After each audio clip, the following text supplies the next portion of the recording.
wa gatanu nava ku ishuri ngahita mfata imodoka nkaja muri restoration Kayonza ngashika ngacomeka sente ngacuranga mpanaririmba. Urumva nagiye na kwa Stella hano Remera ya Stella ni posho kairirwa ninga mu gitondo n'umugoroba amaterano yangira ngafata imodoka ngagaruka kwa mbere cyangaza kwa mbere mu gitondo ngahita shikira ku ishuri. Ubwo buzima bubamo ndazangera hano Kigali. Aya hano Kigali ari he nazi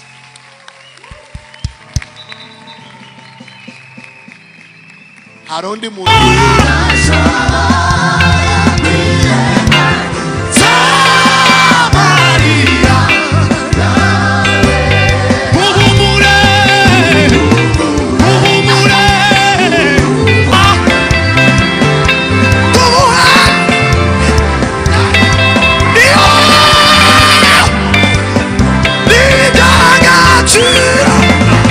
nzobaho ubuhamya bwanje.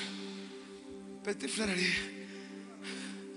araho ngaho ndibakampere hano akazi twari turimo hano si hano mwikanisa bishize bakampere barakamba kuba CEO wa company hara mu mujyi muri etage yo hejuru niho narinde kuri bene izindi bazayicaraho bakazenguruka. Harya nigira amata arakamba kazi keza baragiye kumba ifaranga nziza nono ati nanje nono ndakize ndagenda umunsi wa mbere bankoresha training nuko noneho waje ku umunsi wa kabiri nakingura muri biro nakwinjira ati pe abanaziri bose akama binjira babuzuzwa dufite company zitwegereye ngo habe na kabiri ngongere mu kazi ubigere nka saa 8 gutya bona abanaziri bagiye live na mankinga ndagenda ngo habe na gatatu nakunzemo akantu kamwe gusa kavuga ngo ineza yawe berekeze kududura niba mugiye umugisha unyibuke aho ijisho ryawe ririvemo ineza yawe iberekeze kududuro twosubiramo indi rimwe gusa niba mugiye umugisha unyibuke ayimana we ijisho ryawe ririvemo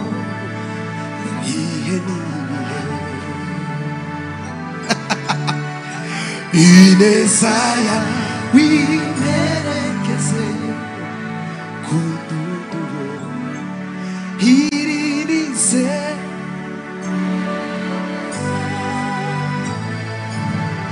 aho icyo tugumane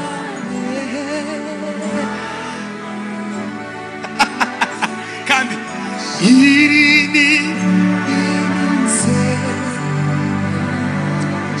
haleluya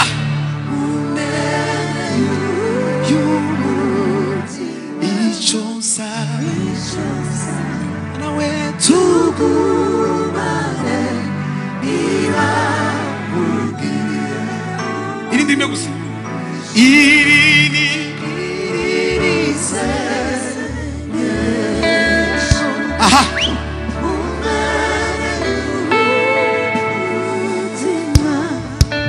icoza tugumane niba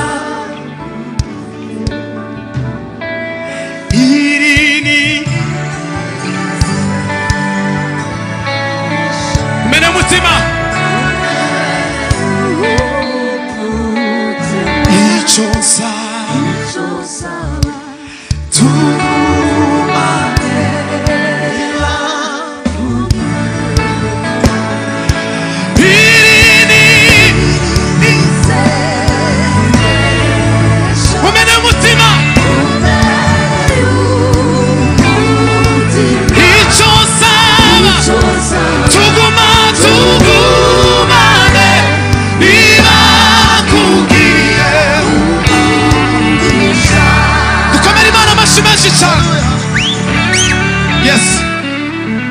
ndabasabye imbabazi timutuderanje mubirekere kuko bimeze aho kugira ngo be byinshi bize kugira mumeze neza abacuranzi ni sawa ya mume backup mume ibintu byose gira turirimbe siko kwiza sino ziza yeme kwera amasaha yagiye nkoresha nk'iminota nk'icumi gusa hanyuma dutanga umwanya dusoze yazanye n'iyindi ya alarme sinzamenya niba ari bo bayanditse ariko nibo bakunda kwiririmba cyane ikunda kuvuga ngo iyo naniwe ni wowe ujya unduhura rwose.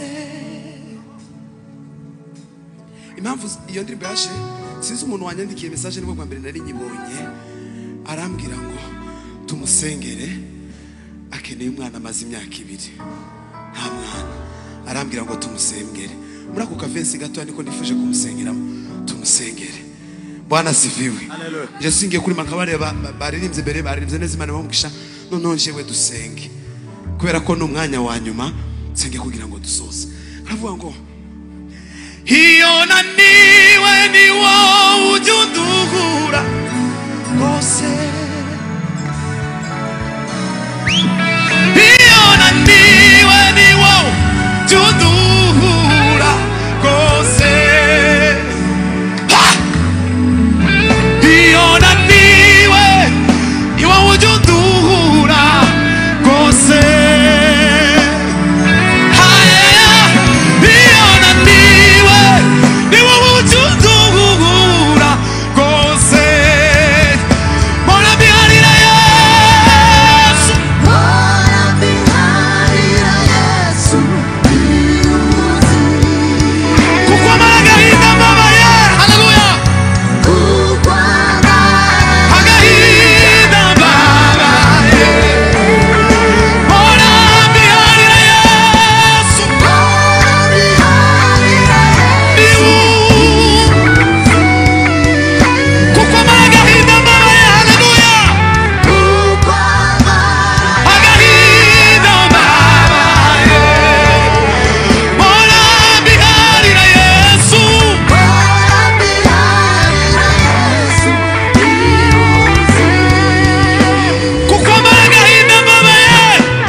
Agahinda babaye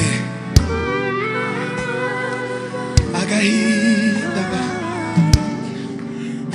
mpora mbiharira Yesu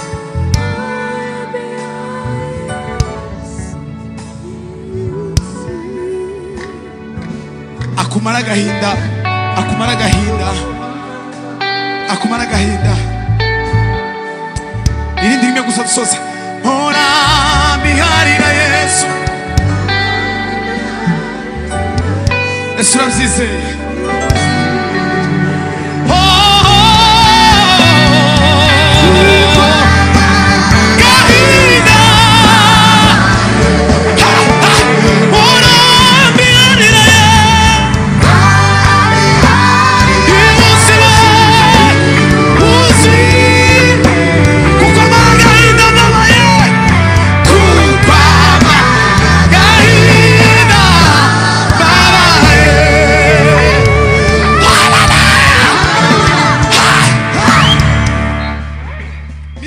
Sigaranye muri iki gihugu niyo message Imana yashize ku mutima tukikuri senti data ndayikunda narahwereye kunda senti kandi bayihe volume niyo message ndi kumva nobaha kubera ama message menshi nagiye mbona imisi tumaze hano kandi Imana ishimwe kuko ku cyumweru Imana ishimwe ku bwa na gatatu hano mfite ifaranga nyinshi muri mufuka nageze hano serere ndi mukugera hano nakwinjira ngasubira ngasohoka nageze hano umuntu arambwira ngo hari umuntu ngene hanze arambwira ngo na gatatu Imana yangiriye neza ngo arukundo wagize Imana ingirira neza nanje reka ngo ifaranga arazimpereza ndazifite hano ngira umuntu kwegere ngo nawe Yesu yokugirira neza.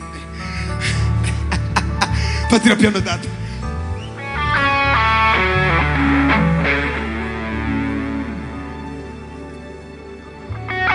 Bwana sifiwe.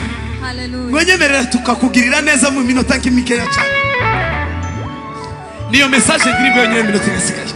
Hari umudivani zavuga ngo agahinda ka buri munsi mu mibereho igoye cyane wumva usuzuguwe na bose ndetse n'aba bandi mujya musengana ntayindi ni Yesu ufite ibanga ry'ubuzima niryo jambo jutekereza Yesu ibyo unyuramo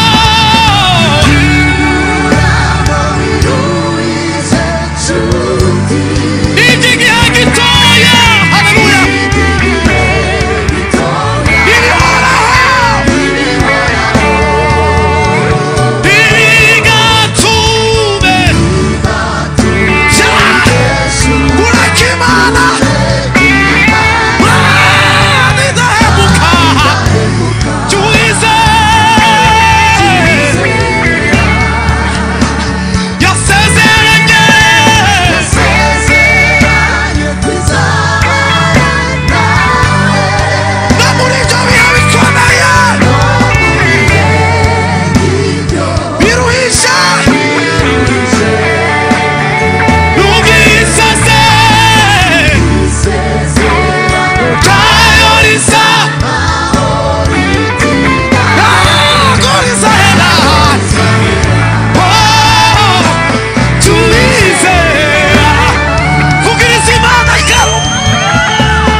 ngo twegerane hari ikintu kigiye guturika twegerane duturitse ibintu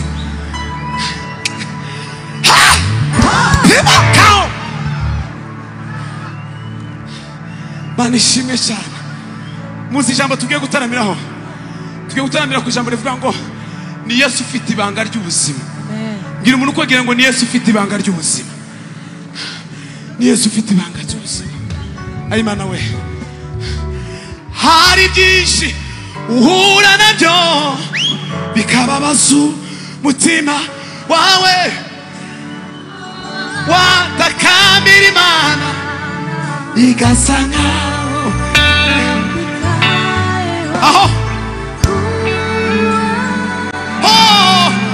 ukumva ntacyo bikikumariye aho watekereza aho uvuye aha aha bikagukomeretsa tugaruka hano nta yindi ni Yesu ufite ibanga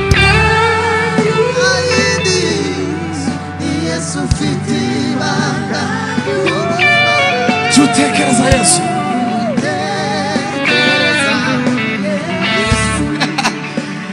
ibyo unyuramo nshuti n'igihe gitoya ibihoraho ibigatuma uteshuka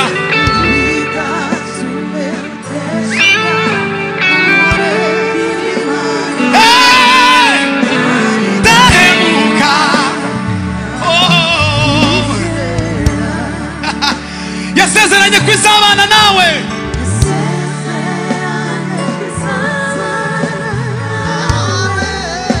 no mu bihe nk'ibyo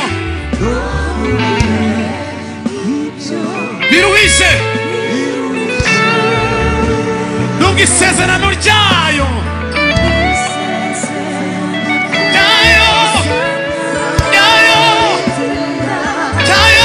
ntabwo rizahera tuyizera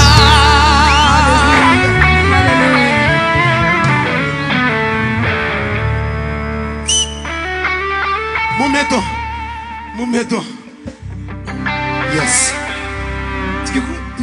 ngo ipfa kuba ariyo yabivuze Bwana sifiwe haleluya ipfa kuba ariyo yabivuze ariko mu gitondo abantu batasenga ako twize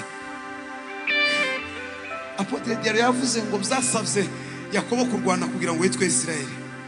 Byamusabye sezerano sikindu.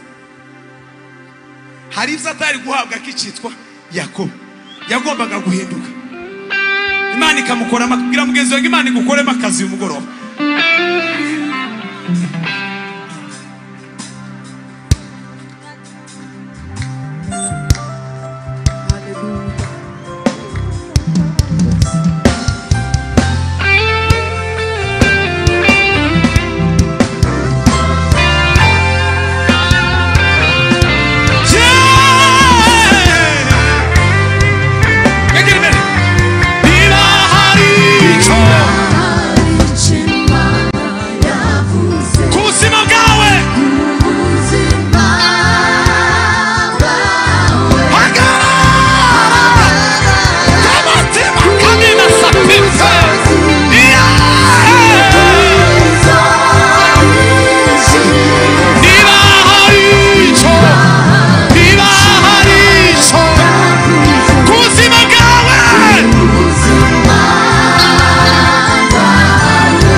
Kabiri turasubiramo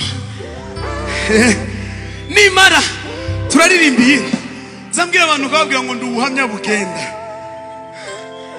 ubuhamya bugenda n'amaguru jewe ishari yatashe yagiye ndamubwira ntidusohoka ndi ubuhamya bugenda n'amaguru ibigeni dasobora ukura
Turirimbe sawa iminsi yashira nundi ufite inda yivuga twame twizingaze Bwana sifiwe atukuzwe haleluya ako pastor Diaro namukunda tumaze kurira ahantu henshi ira muri Amerika ariko mu gitondo yanshemze muzinge nazashemba kabumbu yanshemburuye arasubira arashemba Yakobo zasavye kurwana kugira ngo yitwe Israel David nuko atari hano n'umuhamya hari gihe twazaga tuza ni muri ranguni ariko twa turarara na David twatwinginga Imana biza ariya nta muntu numwe warubize tukaza twigwa tukarara Gaspar niwe waruze makuru wenya bana sifiwe haleluya ariko twiza mureke mbabwire biravuna ukeneye kubanza kurwana kugira ngo witwe Israeli bana sifiwe bijagaciro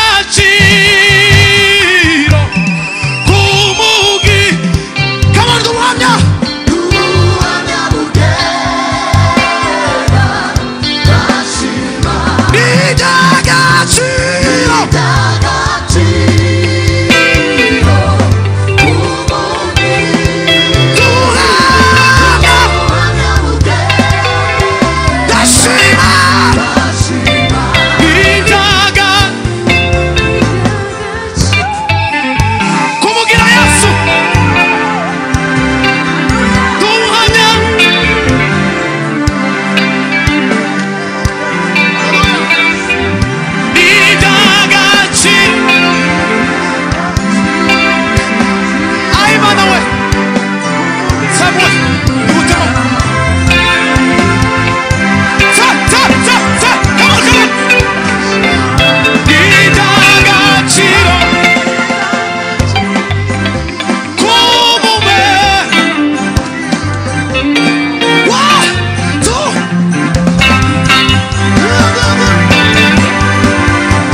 Bwana sifiwe. Atukuze. Ahimidiwe Mwenyezi Mungu. Atukuze milele. Bishop aratubwirije. Abantu babaye bavunjaye. Yesu twogira guti gitangaza cyatubayeho.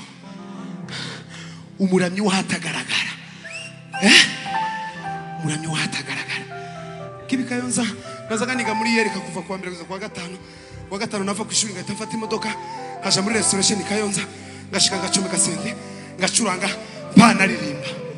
Urumva nagiye na kwa Stella Remera ya Stella ni posho kairirwa ninga mu gitondo n'umugoroba amaterano yangira gafata imodoka ngaruka kwa mbere cangaza kwa mbere mu gitondo ngahita shikira ku ishuri ubwo buzima bubamo ndazangera hano Kigali aya hano Kigali yo murayazi nabasanze muri ya harakumba abanaziri ayo makuru nayo ngayo ariko uyu munsi wa none naje ko ndaririmba bijagaciro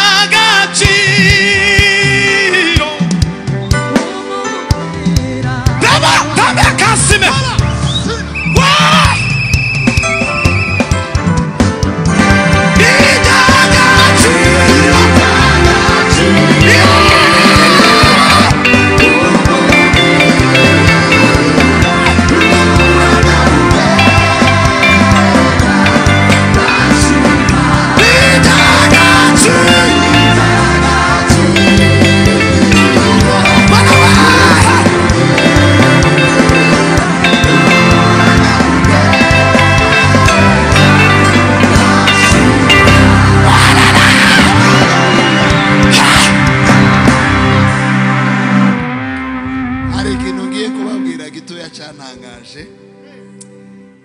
Frank yari paje imwe ntarababwira. Frank Arariribye unafashwa shaka kumuha akazi mubaza ivyo yize. Yarasigaje nk'icumweru kimwe ngo arangize muri Yerika mu bwubatsi. Sibyo ra? Ingenieur civil. Komo mvo mwuga twarimo twubaka urusengero ngira ngo Kabuga na hehe na Ngoma shaka kumuheza akazarambwira ngo ntugakora ariko se kuramya no guhimbaza amateraniro bigende gute ndavuga ngo utandukanye n'abandi barari. Mbabwira undi wa kabiri ni Mbonyi. Barantumiye njya kubwiriza mu Buhinde aho bigaga Anamalai hafi y'ahantu hitwa ngo ni Chennai. Arangiza muri farumasi ababeni n'aba engineer mu by'ubuhinzi, ariko Imana yabonye yuko yo bakoresha ntigikoresha ababuze gahunda handi, igikoresha abemeye yuko ibakoresha.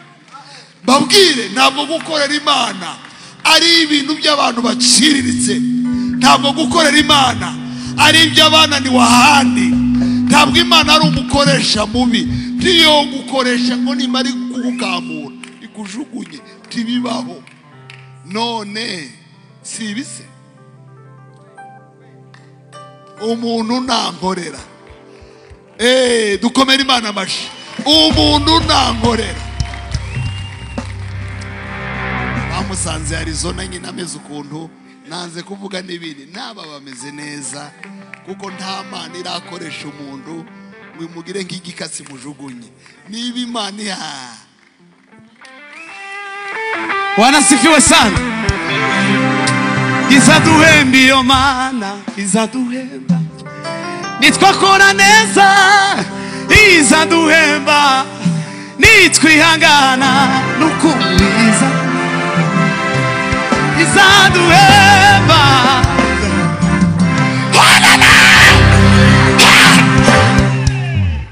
Taindi password ni kuri karagatebe. Wanasifiwe ni kuri karagatebe, ni kuri kare nduwamya iby'agaciro. Ubuhamya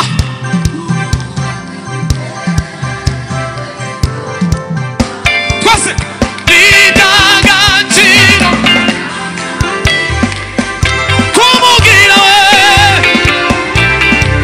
Ubuhamya turimane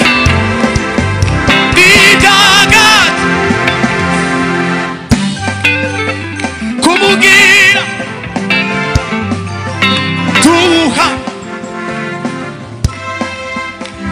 dashima bidagachi kumubwira we tubuhamya inawe kaka bidagachira kumubwira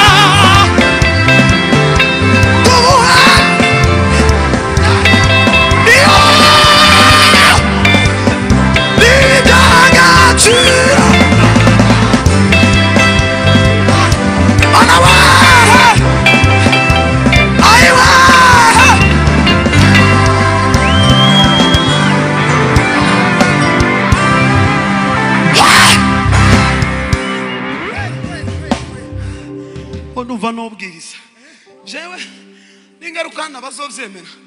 Sinzi kwigisha, sinzi gateology, ariko abakorare nzobaho ubuhamya bwanje. Petit frère ari araho ngaho ndibakambere hana kazi twari turimo hano, cyane mwikarisa bishize bakambere barakamba kukuba CEO wa company hara mu mujyi muri etage yo hejuru niho narinde kuri bene izindi bazayicaraho bakazenguruka. Harya nigira amata arakamba kazi keza bagiye kumba ifaranga nziza.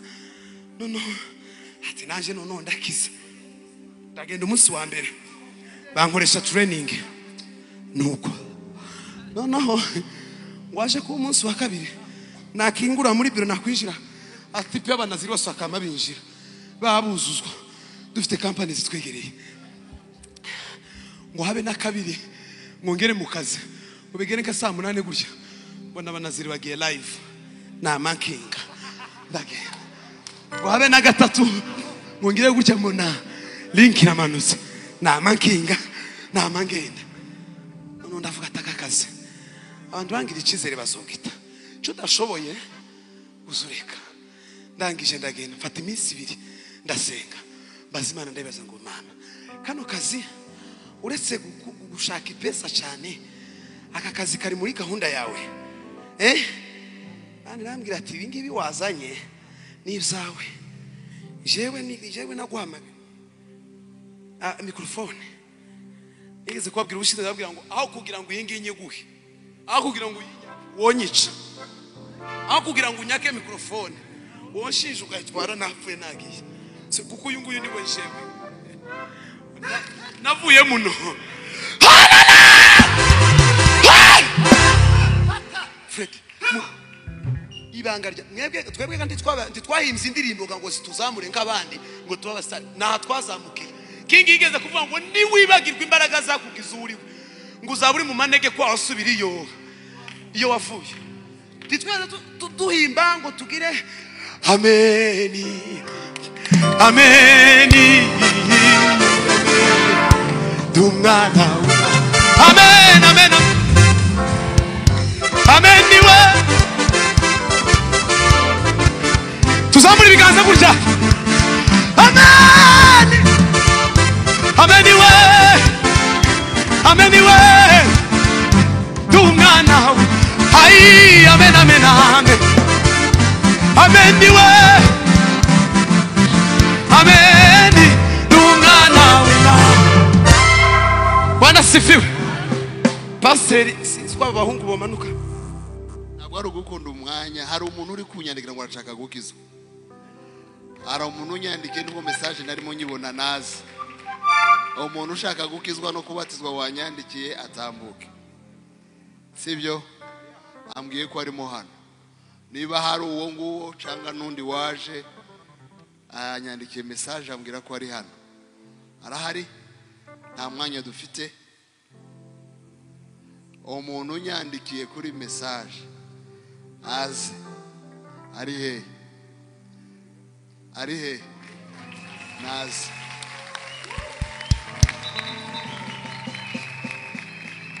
hari undi muntu ushaka gukizwa nawe